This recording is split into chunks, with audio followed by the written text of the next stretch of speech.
des reflets bergères d'azur. Aux osiers.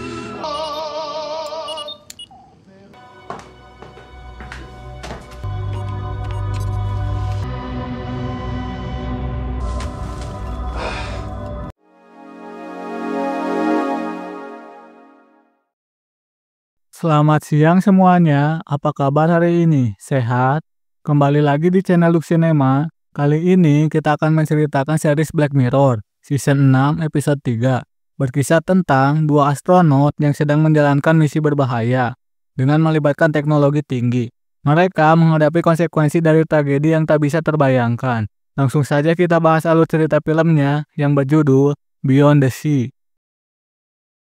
Tahun 1969, dalam dunia alternatif yang retrofuturistik, di orbit tinggi mengembang di ruang gelap yang sunyi. Dua astronot, Cliff Stanfield dan David Ross, menjalankan misi panjang di luar angkasa dalam kapal luar angkasa silinder yang sempit dan steril. Tapi, meski tubuh mereka secara fisik berada jauh dari bumi, teknologi telah memungkinkan kesadaran mereka untuk dipindahkan ke replika tubuh android yang tinggal di planet asal mereka. Setiap malam, mereka berbaring di pod yang menyerupai kapsul tidur, lalu pulang ke kehidupan sehari-hari mereka di bumi. Seolah waktu di antara bintang hanya jeda singkat dari kehidupan rumah tangga biasa. I love you.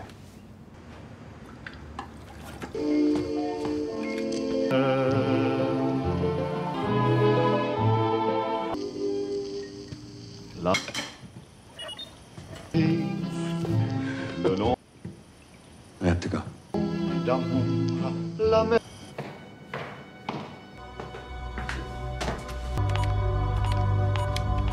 Cliff kembali ke kehidupan bersama istrinya, Lana, dan putra mereka, Henry, di sebuah rumah bergaya pertanian terpencil di tengah perbukitan. Rumah itu damai, namun terasa sunyi, mencerminkan kepribadian Cliff yang tertutup dan disiplin.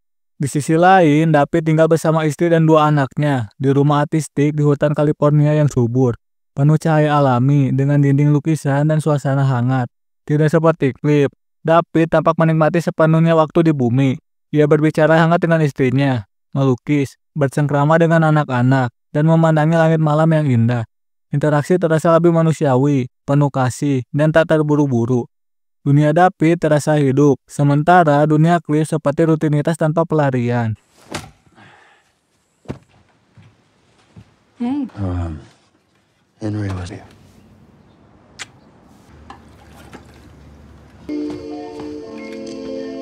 I guess I could start.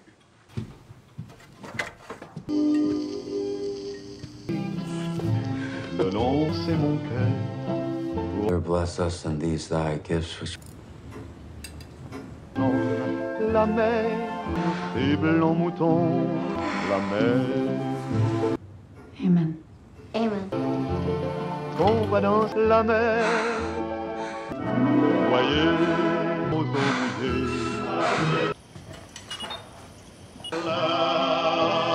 Blanc et I have to go.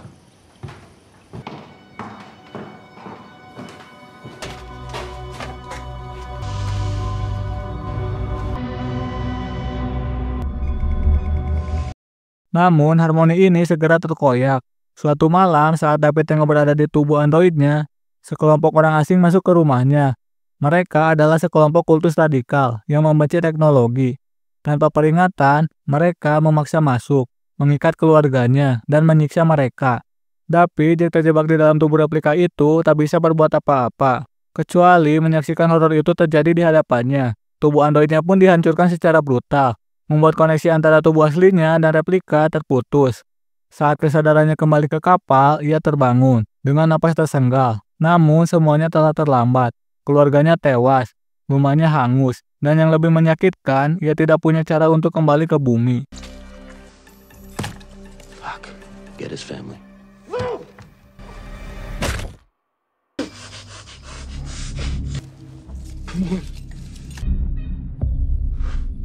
Please, please, please. No, none of us are real.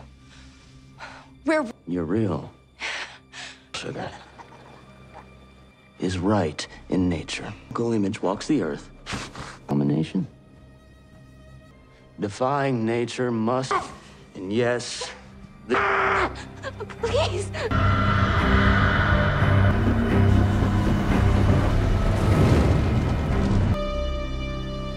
Berita itu sampai ke Cliff, yang langsung menyadari bahwa sesuatu yang tak terbayangkan telah terjadi. Ia menemukan David, duduk diam di ruang kontrol, matanya kosong, menatap ke kejauhan. Cliff berusaha menunjukkan empati, namun gayanya tetap formal, kaku, bahkan nyaris dingin. Ia mencoba menawarkan kata-kata penghiburan, tetapi bahasa tubuhnya menunjukkan ketidaknyamanan dan ketegangan. Bagaimanapun juga, David bukan hanya rekan kerja, tapi juga satu-satunya manusia lain dalam jarak jutaan mil. Dan kini pria itu telah kehilangan semua yang membuat hidupnya berarti. made these while we were still back down here.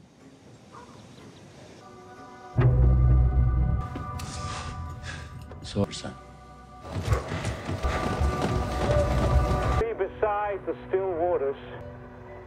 Yea, though I art with me. Thy rod. Hari-hari berikutnya menjadi berat. David tak lagi berbicara banyak. Ia hanya menjalani rutinitas di kapal seperti robot, menatap layar, dan bekerja tanpa emosi. Sesekali ia melukis di dalam ruang rekreasi, tetapi lukisannya tak lagi berwarna. Cliff mengamati perubahan itu, kadang dari balik bayangan, kadang secara langsung. Dalam satu percakapan singkat, David berkata bahwa ia merasa seperti hantu daripada manusia, tak bisa menyentuh bumi, tak bisa menghirup udara, tak bisa merasakan pelukan. Ia benar-benar terasing, terpenjara dalam ruang logam yang mengorbit dunia yang sudah tidak lagi mengenalnya. Akhirnya, setelah berminggu-minggu melihat David merosot ke dalam kehampaan psikologis, Cliff memutuskan untuk mengambil resiko besar. Dalam satu percakapan malam yang penuh ketegangan, ia menawarkan David kesempatan untuk menggunakan tubuh android miliknya di bumi, setidaknya untuk sesekali. Ia menyebut ini sebagai bentuk kemanusiaan, sebuah hadiah kecil agar David bisa menyentuh tanah, melihat langit, dan merasa hidup meski hanya sesaat. David yang biasanya tenang menatap Cliff lama, lalu mengangguk pelan. Tidak ada kata terima kasih, hanya kesunyian berat yang menggantung di antara mereka.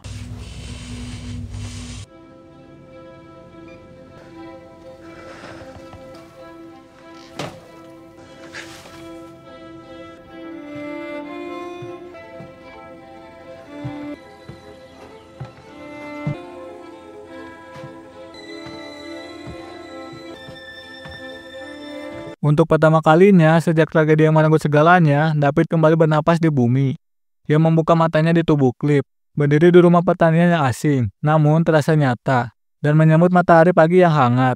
Langkah-langkah kecil di tanah berdebu terasa seperti kebebasan yang semu, tapi menggoda. Ia menjelajahi pekarangan, menyentuh daun, mendengarkan suara burung, dan mencicipi dunia yang telah lama dirampas darinya. Dalam diam, ia menyatu dalam ketenangan alam. Walau semua itu ia alami dalam tubuh orang lain.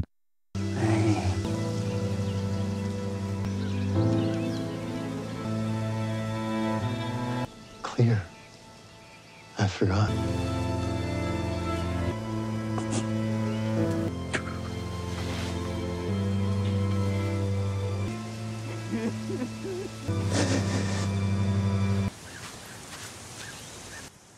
Just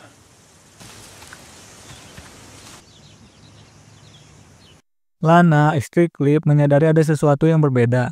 Ia tahu bahwa tubuh itu adalah milik suaminya. Namun, cara David memandang, bergerak, dan berbicara sangat kontras dengan Cliff yang kaku dan tertutup. Saat David menawari bantuannya di dapur, Lana sempat tertegun oleh senyumannya yang tulus dan sapaan hangat yang selama ini tak ia terima dari Cliff. Ada kehangatan baru yang datang, dalam bentuk asing namun akrab. Lana ragu pada awalnya, tapi memilih membiarkannya. You added me? Not at all. I'm flattered. Qu'on voit danser au ciel d'été à des reflets d'argent sous la pluie les anges c'est pur fini c'est grand les aperçoyés les maisons. Hari-hari berlalu, dan sesi kunjungan David ke tubuh Cliff menjadi lebih sering. Ia mulai melukis di studio yang ada di gudang tua, memperbaiki pagar, berjalan-jalan di hutan, dan bahkan membaca buku cerita untuk Henry. Anak kecil itu tidak tahu bahwa pria yang duduk di sampingnya bukanlah ayahnya. Lana semakin hari semakin tergerak oleh kehadiran David yang penuh perhatian itu, dan mungkin tanpa sadar mulai merindukannya, bahkan saat tubuh Cliff ditempati oleh Cliff sendiri. De manteau de velours hier Good boy. pour les mots d'amour. Ah,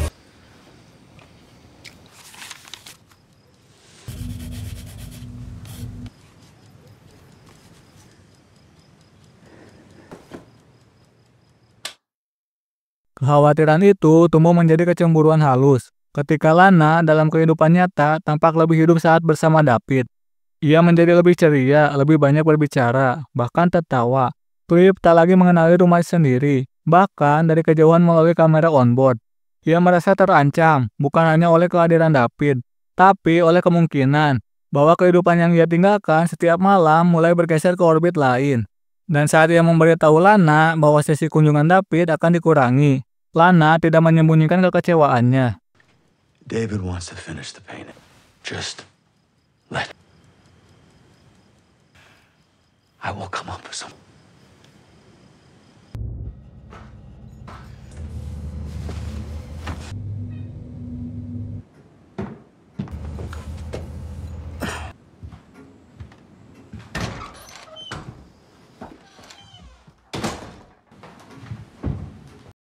Namun, David bukan pria yang mudah ditekan. Saat aksesnya mulai dibatasi, ia tak menunjukkan amarah. Justru, sikapnya menjadi semakin hening dan terfokus. Ia mulai melukis potret Lana secara diam-diam, memperhatikan detail dari langkah dan senyumnya. Perasaannya terhadap wanita itu bukan lagi empati atau rasa bersalah, melainkan kerinduan dan hasrat yang perlahan menyalakan sesuatu yang lebih gelap. Ia bukan lagi sekadar tamu di dunia orang lain. Ia mulai merasa punya tempat di sana. Hari itu langit berawan, udara lembab dengan aroma hujan yang belum jatuh. Percakapan mereka awalnya ringan tentang cuaca dan pekerjaan rumah. Namun sesuatu dalam cara David memandang Lana sedikit berbeda. Tatapannya begitu dalam, lebih lama, membuat suasana perlahan berubah. Lana tersenyum, tapi tak bisa menyembunyikan kegugupannya. Ia tahu ada yang salah, ada sesuatu di balik tatapan itu yang bukan milik suaminya. Tak lama kemudian, saat Lana sedang berada di dalam rumah, David mengikutinya. Ia berdiri terlalu dekat, bertanya tentang lukisan-lukisan yang Lana simpan di ruang belakang. Nada suaranya lembut, namun ada intensitas yang tak biasa. Saat Lana berbalik, ia menyadari bahwa pria ini, walau berwajah suaminya, bukan Cliff.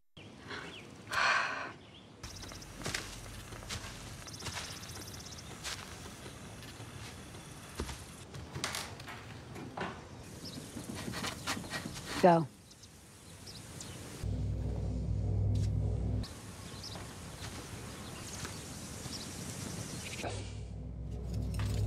Ketika Cliff kembali ke tubuhnya, Lana menceritakan semuanya.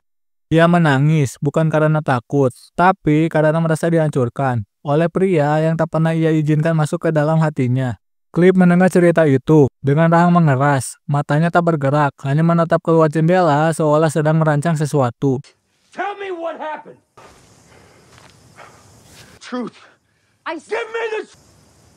Yes. I told you he hit our son.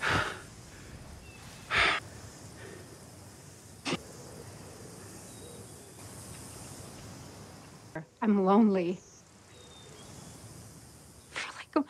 So no, he didn't touch me, but I...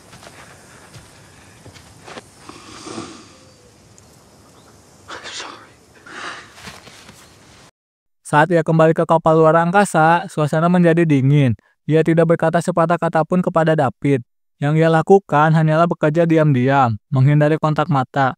Sementara David berusaha menjelaskan, membela dirinya sendiri, berkata bahwa ia tidak bermaksud melewati batas, bahwa ia hanya merasakan sendirian dan menemukan kenyamanan sesaat. Tapi semua itu terdengar seperti alasan yang hampa bagi Cliff. Ia merasa dikhianati. Ini bukan lagi soal empati atau belas kasih, ini soal kepemilikan, tentang rumah dan keluarga yang hampir direbut oleh orang lain. Everything. Or speak to her ever again.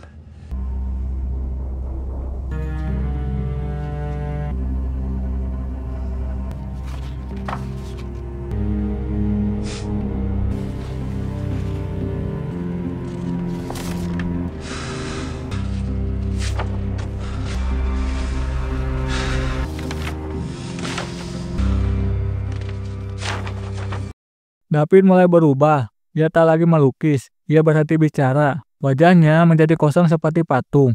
Tetapi matanya menyimpan sesuatu yang membara. Dendam. Ia bangkit dari keterpurukan bukan dengan harapan, tetapi dengan amarah yang dalam dan dingin. Ia telah kehilangan segalanya, lalu diberi harapan sejenak, dan dicabut lagi secara kejam. Dalam kehampaan ruang itu, ia mulai menyusun rencana. Sebuah pikiran jahat muncul. Satu-satunya jalan untuk merebut kembali kendali atas hidupnya. We're cooling 4. Damage. David?